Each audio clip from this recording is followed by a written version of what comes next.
Səhərin ilk işığında, şəhər hələ yuxudayken, sən külək kimi keçirsən köhnə küçələrin içindən. Heç kim görmür qanadlarını, heç kim bilmir sirrini. Amma sən gülümsəyəndə işıqlanır bütün şəhər. Dünya ağır dönəndə, göylər yerə enəndə, bir səs eşidirəm uzaqdan məni çağıran. Gözəl qız, sən gecənin içində günəşsən. Gözəl qız, səni tənimdə nəfəs verirsən. Yıxılsam da, qorxsam da, əlimi tutursan yenə. Gözəl qız, sən mənim möcüzəmsən. Yağış damlaları altında sen yenə renk getirirsen, boz divarlar arasında yeni yollar çekirsen.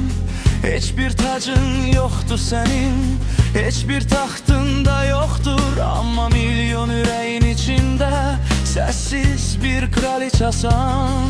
Dünya susup kalanda, kölgeler uzananda, bir ulduz yanır uzakta mənə yol gösteren. Gözəl qız, sən gecənin içində günəşsən. Gözəl qız, səni tənimdə nəfəs verirsən. Yıxılsam da, qorxsam da, əlimi tutursan yenə. Gözəl qız, sən mənim möcüzəmsən.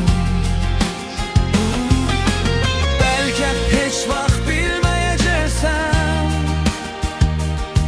neçə qaranlığı işıq etdiyini. Bəlkə də heç vaxt görməyəcəksən neçə ürəyə toxunduğunu.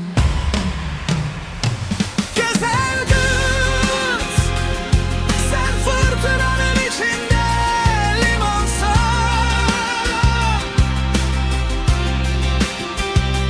Gözəl qız, sən en uzun gecədə sabahsan.